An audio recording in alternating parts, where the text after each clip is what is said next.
Greater glory of God प्रस्तुत करता है नया वर्ष, नई शुरुआत। और एक साल समाप्त हो गया, एक नई शुरुआत हम करने जा रहे हैं। आप कितने आनंदित हैं, कितने खुश हैं या दुखी हैं आप कि एक साल खत्म हो गया, एक साल पूरा हो गया, तो मैं क्या करूं अभी? या कोई भी फर्क नहीं पड़ता आपको। आज जब ये नए साल में हम प्रवेश कर रहे हैं, हम थोड़ा सा जीवन पर थोड़ा मनन करते हैं और मैं आपको कोई नए संकल्प कैसे लेना चाहिए या कैसे जीना चाहिए, कैसे रहना चाहिए, इसके बारे में मैं बात नहीं करने वाला हूं, बल्कि थोड़ा सा हम जीवन पर मनन करते हैं। यदि आप इजाजत देंगे तो चलिए हम थोड़ा सा आगे बढ़ते हैं। जीवन और समय हम एक दूसरे के लिए उपयोग कर सकते हैं। जीवन को हम समय से मापते हैं। जीवन क्या है? समय है। जैसे एक व्यक्ति आपसे पूछे कि आपका उम्र कितनी है, तो आप वास्तव में समय बताते हैं। यदि आपका है 18 साल, तो 18 साल कैसे बना? महीनों से महीने कैसे बने?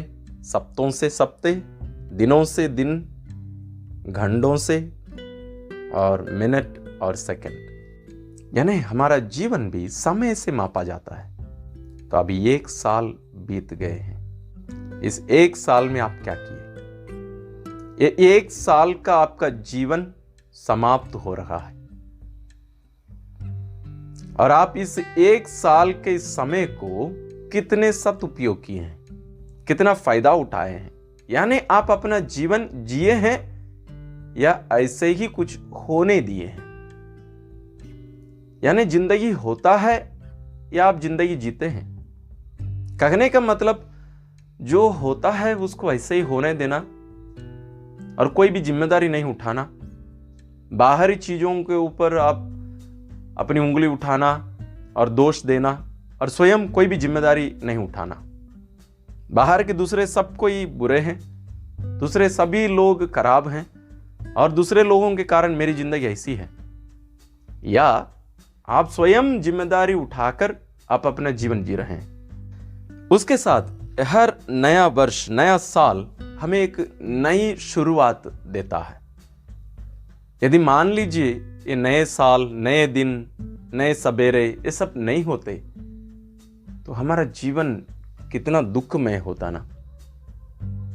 क्योंकि नए सवेरे हमें एक नई शुरुआत देता है और हम एक आनंद के साथ, एक खुशी के साथ वो शुरुआत करते हैं। जब हम शुरू करते हैं हमारे अंदर एक आनंद है, एक खुशी है।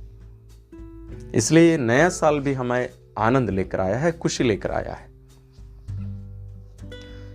आप पिछले साल संकल्प लिए, आपके पास कोई सूची होगी जिसमें आप सूची बना के एक एक संकल्प लिए होंगे कि कोई नई कला सीखना, कोई नई भाषा सीखना, या कुछ अच्छे व्यक्ति बनना, या और भी बहुत सारे कार्य ऐसे होंगे जिसको आप एक संकल्प के रूप में लिए होंगे। क्या आप एक दो याद कर सकते हैं? मैंने भी एक सूची बनाई थी, लेकिन अभी मुझे एक भी उनमें याद नहीं है। आज मैं, जैसे मैंने कहा, आपको मैं कोई संकल्प बनाने, उसको कैसे जीना चाहिए या आगे जाकर हम क्या कर सकते हैं, इसके बारे में मैं कुछ बात नहीं करने वाला हूं। लेकिन मैं आपके सामने एक बात रखने वाला हूं। वो बात यह है, इस नए वर्ष में आप एक संकल्प लीजिए कि आप ईश्वर को ईश्वर का स्थान देंगे। अपने जीवन में ईश्वर को शामिल करिए। आप कहेंगे, हां फादर जी, हम तो अपने जीवन में ईश्वर को स्थान देते हैं। दिन की शुरुआत ईश्वर का नाम लेकर हम करते हैं। दिन के समाप्ति माने सोने के पहले भी हम ईश्वर का नाम लेते हैं। बीच में भी हमें कुछ जरूरत पड़ता है तो हम ईश्वर का नाम लेते हैं।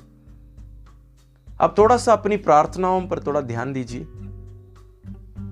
उन प्रार्थनाओं के द्वारा आप क्या प्रकट कर रहे हैं? ईश्वर को अपना दास बना रहे हैं या ईश्वर को ईश्वर का स्थान दे रहे हैं? हम योजनाएं बनाकर ईश्वर के पास जाकर उनसे कहते हैं कि उन्हें क्या करना चाहिए। मैं यीशु के पास जाता हूं, यीशु देखिए मैंने आज के लिए ये सूची बनाई है, ये सब कार्य मुझे आज करनी है, ये सब पूरा करने में मेरी मदद कर।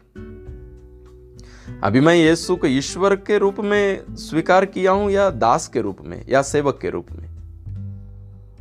जब मैं बीमार हो जाता हूं उनके पास जाता हूं, यीशु मुझे चंगा कर, मैं उनको डॉक्टर बना दिया। आप गलत मत समझिए, मैं ये नहीं कह रहा हूं कि हम ये सब नहीं कर सकते हैं या नहीं करना चाहिए, ये मैं नहीं कह रहा हूं, बल्कि मैं ये कह रहा हूं कि ईश्वर को ईश्वर का स्थान हमें देना चाहिए। हमारे जीवन में ईश्वर कौन है? जैसे वचन में लिखा गया है कि दुनिया का ईश्वर वास्तव में शैतान है। हम सभी शैतान को अपना ईश्वर मानकर चलते हैं।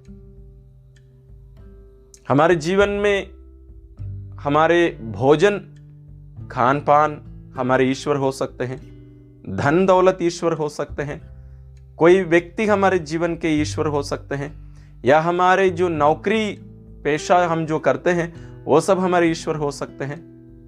कुछ भी जिनको हम हमारे जीवन में पहला स्थान देते हैं, ईश्वर का स्थान हम कोई भी व्यक्ति या चीज के लिए हम देते हैं, वो हमारे लिए ईश्वर है।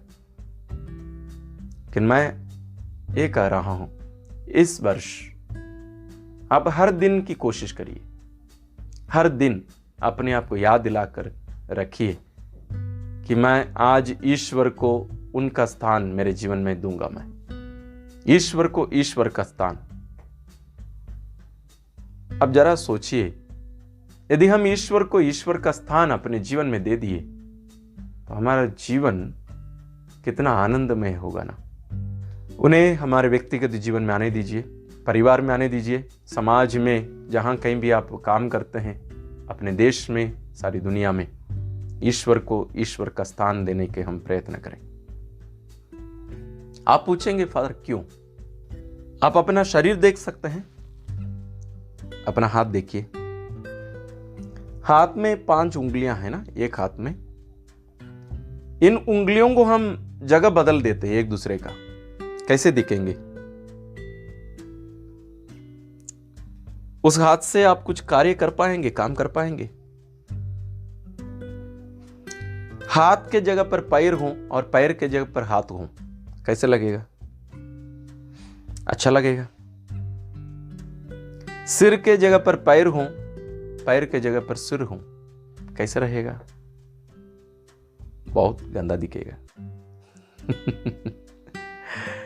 आपके कान के जगह पर नाक हो, नाक के जगह पर कान हो, कैसे दिखेंगे आप?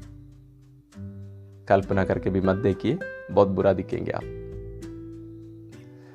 मैं ये सब उदाहरण क्यों दे रहा हूं?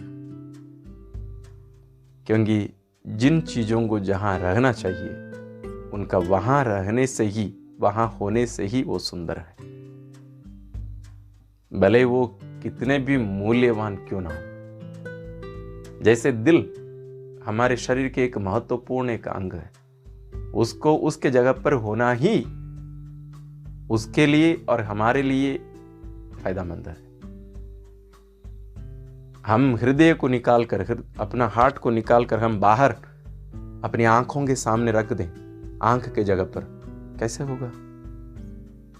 उसी प्रकार हमें ईश्वर को हमारे जीवन का प्रथम स्थान हमें देने की जरूरत है, अन्यथा हमारा जीवन दुखमय ही होगा। एक उदाहरण ले लेते हैं। आप एक दौड़ में भाग ले रहे हैं और आप वहां के आयोजक लोगों से पूछते हैं कि इसका लक्ष्य क्या है, माने आपको कैसे पता चलेगा कि आप अपना लक्ष्य हासिल कर लिए हैं, कोई जीत गया? वो कैसे प्रमाणित करेंगे या निर्धारित कैसे करेंगे आप? वो कहेंगे नहीं, आप दौड़ते रहिए, हम बताएंगे। क्या आप उसमें आप भाग लेंगे? नहीं ना। ईश्वर के बिना हमारा जीवन ऐसा ही है। हम जी रहे हैं, हम जा रहे हैं, कहां जा रहे हैं? नहीं पता, सब जा रहे हैं, हम भी जा रहे हैं। आप भोजन करते हैं, क्यों करते हैं? सब करते हैं। आप सो के उठते हैं, क्यों उठते हैं? सब उठते हैं। आप स्कूल जाते हैं बेटा, क्यों जाते हो? क्योंकि सब जाते हैं। ये नया वर्ष हमें इन सब प्रश्नों का, माने अपने जीवन को यहां जीने के लिए आमंत्रित करता है।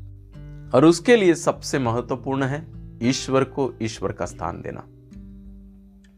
मैं आशा करता हूं कि आप इस नए वर्ष में ईश्वर को ईश्वर का स्थान देकर अपने जीवन को और खुशहाल, आनंदमय और दूसरों के लिए और आपके लिए भी एक फायदामंद, एक अर्थपूर्ण जीवन जिएंगे। और जरूर भूलिए मत, ईश्वर को ईश्वर का स्थान इस नए वर्ष में दें। ईश्वर आपको आशीषित करे और आपको शुभकामनाएं।